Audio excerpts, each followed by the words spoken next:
Well, welcome back again to another installment of Stick to Travel podcast. Yes, we no longer do that content anymore. It's more about travel and traveling and more traveling as well. I don't profess to be, how can I say this, a professional at travel, so I'm still learning my trade, but I'm wanting you, I know you're watching me over there, join me over here. Whoops, what's over done there? Sorry about that. Yeah. Join me over here. Come in the live chat and let me know your thoughts about what we're going to be talking about. What are we going to be talking about? We're going to be talking about travel. Yes. Now, there is a poll that we just started in the live chat. What do you think could be the best travel for you? Cruising, or being at the beach, or cruising and traveling to the beach? Let me know. Come in the live chat. Let me know your thoughts. Now, I did actually say last week, Wednesday, that I'll try and get one or two guests on. It hasn't happened. Not yet. Not on Stick to Travel podcast just yet. But it will happen. It happened very, very soon. But kind of interact in the live chat. Let me know your thoughts, and we'll go onwards and upwards. So what I've done for today's segment, some questions that you might want to ask your travel agent. Ding, ding. I am a travel agent. I am a travel agent. So these are questions you might want to ask me. That's going to be the first segment. The second segment is going to be my stories of when I've traveled and when I've not traveled. I've collected family members, yeah, and some mishaps. So kind of funny short stories. So let's get to the first question that you might want to ask your travel agent. The first question is, what is the best time to travel? Now, as a travel agent, we can't give you that advice. You have to decide, when do you think is the best time to travel? You're going to put in your mind, can I afford to travel during the summer holidays? We know predominantly during the summer holidays, tickets are astronomical. So that's a question you have to ask yourself. We can't answer that question for you. You might say, well, what's it like traveling to the Caribbean? What's it like traveling to, I don't know, Central or South America? What's it like traveling to Asia at a particular time of the year? But to ask your travel agent, what's the best time to travel? That's not something that really a travel agent can be advising you on. You have to think about your budget.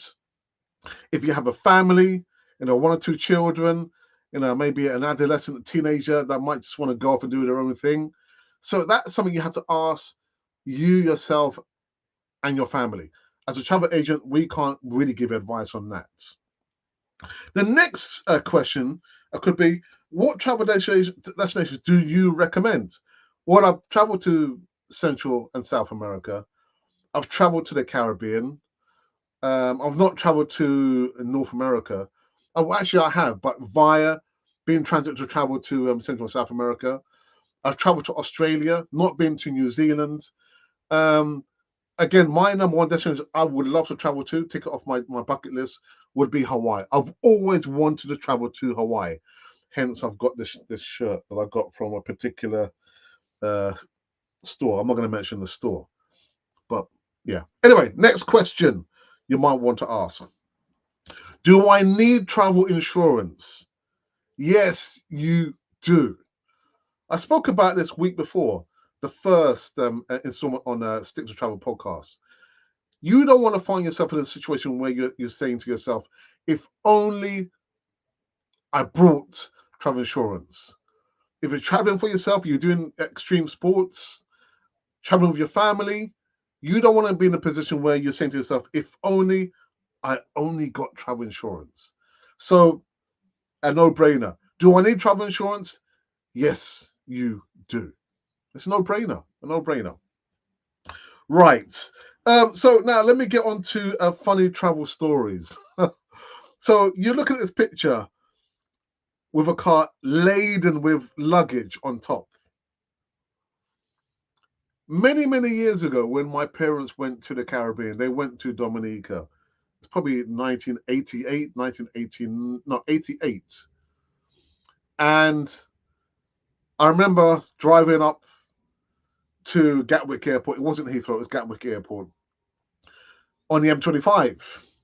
And I tied down the luggage as hard as possible as I could, making sure I got my parents to the airport on time, that they checked in on time, they had their passports, everything there, and they got there on time. Gatwick Airport. Now, on the way back, I remember getting a call from my mum. Make sure you're gonna come and collect. I said, Mum, of course I'm gonna come and collect you. Of course, I'll come and collect you from the airport. Where is it? Gatwick Airport.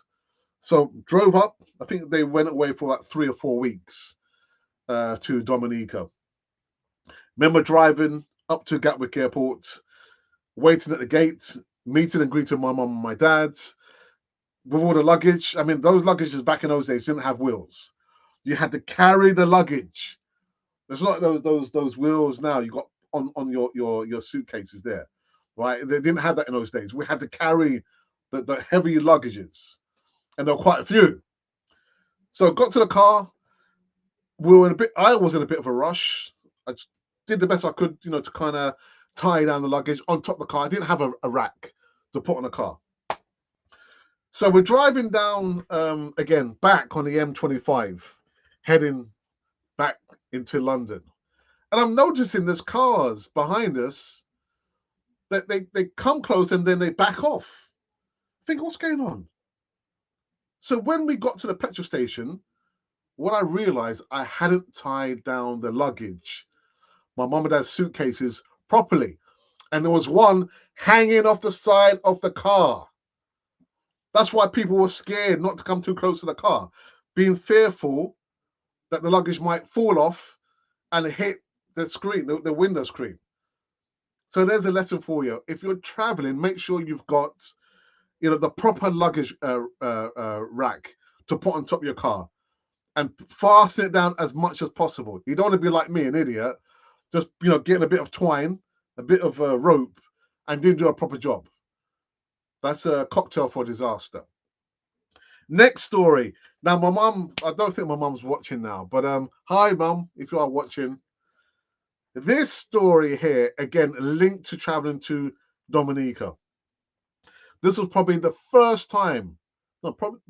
second time I traveled to Dominica with my mum and my dad and my sisters.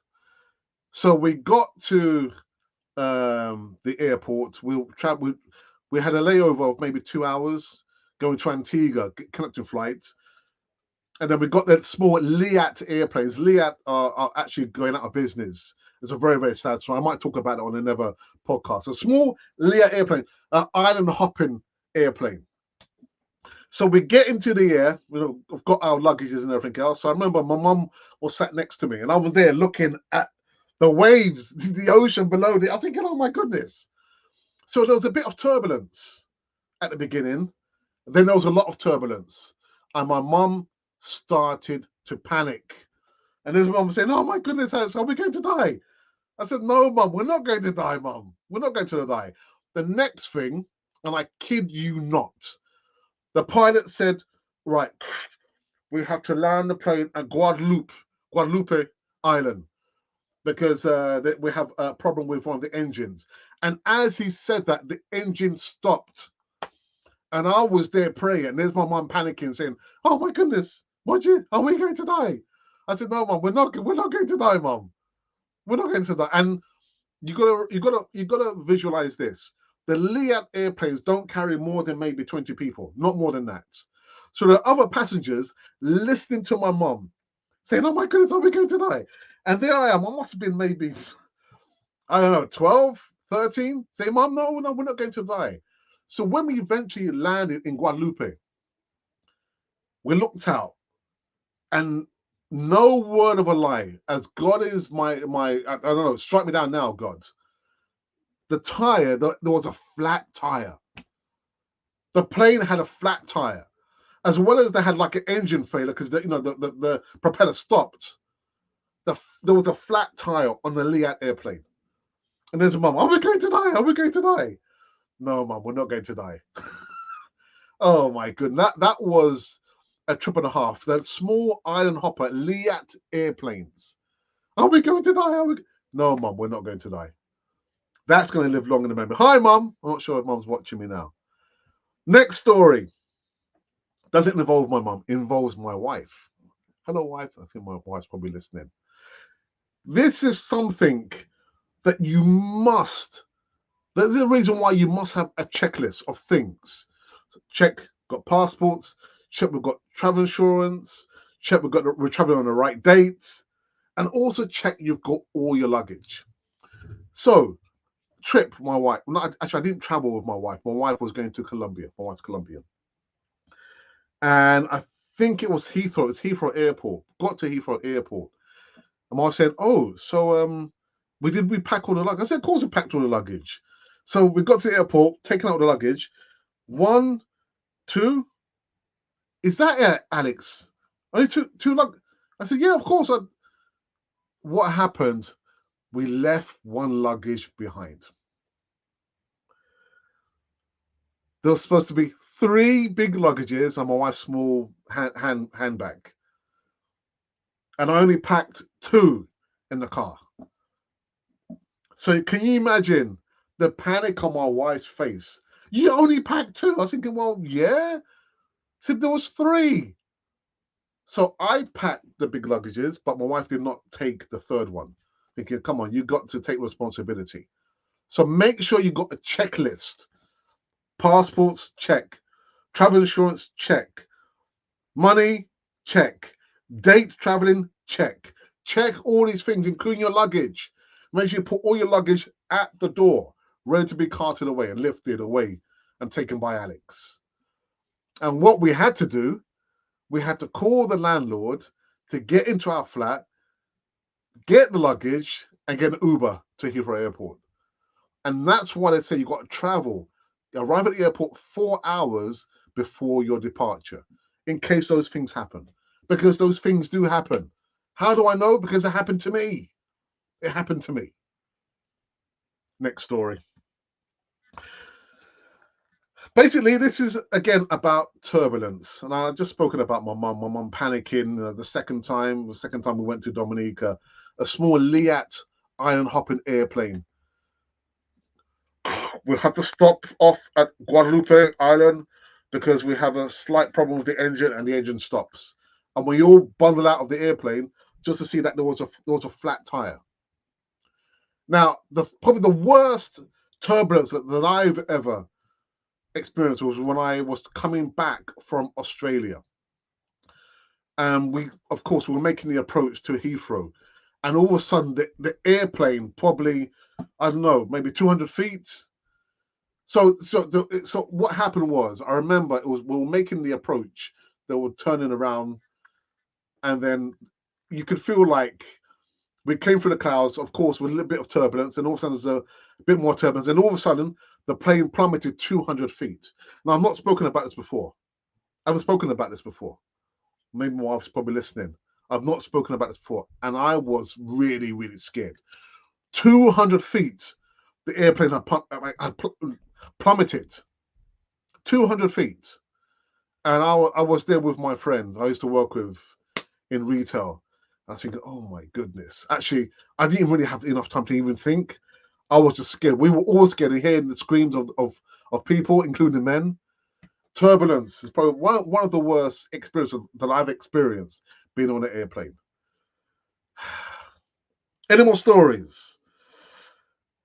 Yeah, I've spoken about the luggage, innit? You don't want to arrive at the airport.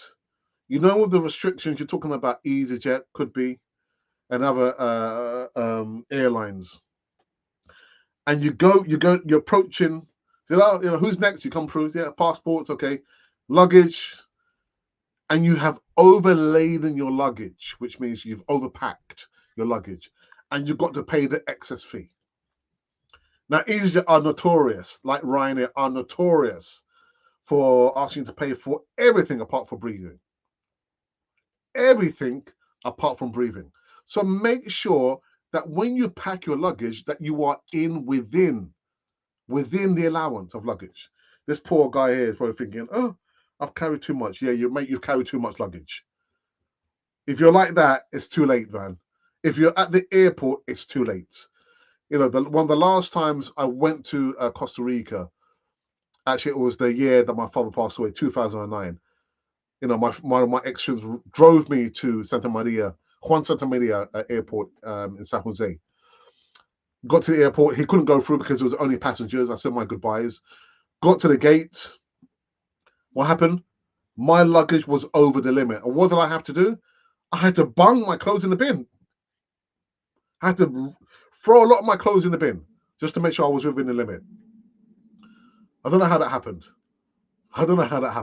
So again, make sure when you're traveling that you are within the allowance that your airline or whoever gives you.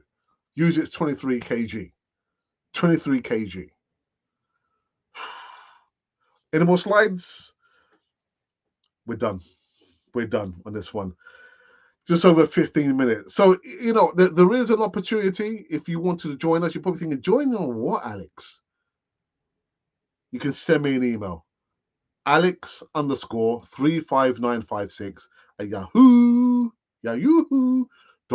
or send me a WhatsApp message on +44 7949 360 741. If you're probably thinking, what is Alex talking about? There is an opportunity to join me and earn some serious commission.